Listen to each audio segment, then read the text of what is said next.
Assalamualaikum warahmatullahi wabarakatuh. Halo teman-teman dan salam literasi. Perkenalkan, nama saya Kansa Putri Azara. Saya dari SMP IT Harapan Mulia Palembang, Provinsi Sumatera Selatan. Pada chapter kali ini, aku akan membagikan buku bergenre fiksi. Buku yang akan dibahas kali ini adalah buku berjudul Parolititi yang ditulis oleh pengarang Angie Harden dan dicetak oleh Gramedia Pustaka Utama pada tahun 2024. Buku Parolititi memiliki 204 halaman dan memiliki panjang 20 cm dan lebar 13,5 cm. Cerita yang ada di dalam buku ini menyampaikan berbagai pesan moral yang dapat mengembangkan maupun membentuk sifat karakter dalam diri anak. Mulai dari makna persahabatan, pencarian jati diri, empati, dan kerjasama. Hal-hal inilah yang dapat membantu anak-anak untuk menemukan jati diri sendiri dan mengenali lingkungan yang ada di sekitarnya. Penggunaan kebahasaan dalam buku Parolititi ini menggunakan sudut pandang orang ketiga dan menggunakan beberapa tokoh yang bervariasi dan memiliki karakteristik masing-masing. Angie Harden selaku sang penulis menceritakan kembali suatu peristiwa melalui sudut pandang tokoh yang berbeda-beda. Setiap bab yang ada menyampaikan cerita yang berbeda-beda dan unik tersendirinya. Tidak jarang pula ada berbagai peristiwa yang unik dan menghibur hati saya. Parolititi mengangkat isu mengenai persahabatan dan kerjasama dari berbagai orang yang memiliki latar belakang yang berbeda.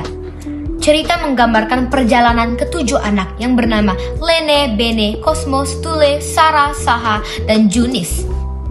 Pada awalnya, mereka sangat jarang berinteraksi dan saling memberikan prasangka yang buruk terhadap satu sama lain. Namun, mereka semua ternyata memiliki persamaan. Mereka semua pada takut kepada si Titi yang memiliki tas ajaib besar tua yang misterius yang selalu digandengnya. Konon, tas ajaib itu bisa mengeluarkan apa saja dan dapat membantumu di saat kamu membutuhkannya. Titi, si wanita tua misterius, seringkali ada di setiap kejadian dan sering menyunggingkan senyum misterius sambil menenteng kas tuanya yang besar. Hal-hal inilah yang membuat anak-anak pada takut dan enggan mendekati si Titi. Mereka semua pertama kali bertemu saat ada seseorang anak bernama Bene yang terjatuh dari sepeda. Si Titi mengeluarkan sesuatu dari tas ajaibnya dan ternyata bisa membantu Bini menghadapi kesulitan tersebut. Mereka yang awalnya takut mulai memberanikan diri dan mulai mempercayai si tua Titi. Pada suatu waktu, si tua Titi dan tas ajaibnya menghilang tanpa kabar dan membuat ketujuh anak itu gelisah dan cemas akan keberadaannya. Walaupun mereka takut dengan Titi, tetapi mereka merasakan bahwa ketidakhadiran si Titi itu bukanlah pertanda yang baik. Soalnya, Titi itu seringkali ada di setiap kejadian, baik yang buruk maupun yang baik. Ketujuh anak yang cemas itu mulai bekerja sama dan membentuk aliansi Parolititi dan markas mereka terletak di toko kelantung Hermansur. Selama dalam misi pencarian si Titi, mereka menghadapi berbagai banyak rintangan yang mengetes seberapa jauh persahabatan mereka bertahan. Selama mereka berpetualang, mereka menghadapi masalah pribadi dan berusaha menemukan jati diri mereka yang sebenarnya. Mereka pun berhasil mengulik rahasia di balik kehidupan si Titi yang manis namun sendu. Setelah menemukan beberapa petunjuk kesana kemari, akhirnya mereka berhasil menemukan si Titi. Keberhasilan mereka pun dirayakan di toko kelenteng Hermansur dengan acara yang sangat meriah. Cerita ditutup dengan ketujuh anak yang menemukan jati diri mereka dan keberhasilan mereka menghadapi masalah yang ada. Kisah Parolititi tidak hanya menceritakan petualangan anak-anak, namun menyiratkan akan betapa pentingnya persahabatan dan kerjasama dalam mencapai tujuan. Nilai-nilai seperti persahabatan, kerjasama, empati, dan menghargai perbedaan inilah yang sangat berhubungan dengan kehidupan kita di masa kini. Cerita ini menyampaikan bahwa walaupun memiliki latar belakang yang berbeda, perbedaan tidak akan mempengaruhi persahabatan. Tujuan penulis buku yakni Angie Harden yaitu adalah untuk menghibur dan mengembangkan imajinasi anak. Melalui buku Parolititi, Angie Harden mengajarkan nilai-nilai positif seperti persahabatan, kerjasama, empati, dan menghargai perbedaan. Hal inilah yang dapat membantu para anak-anak untuk mengembangkan pribadi mereka yang baik. Namun, di balik cerita yang terkesan sepele dan menghibur, Parolititi menyinggung isu-isu sosial seperti diskriminasi, konflik, dan pengungsi. Nah, hal-hal inilah yang mampu menyadarkan anak-anak mengenai isu-isu tersebut dan membantu mereka memahami kompleksitas dunia di sekitar mereka.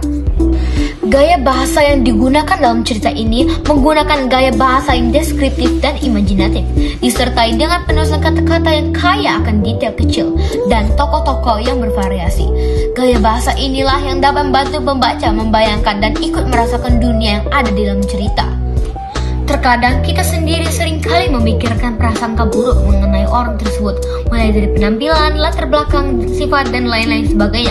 Menelusuri paroli Titi memberikan saya pemahaman bahwa pentingnya kita menghargai dan memahami perbedaan satu sama lain, serta pencarian jati diri kita sendiri.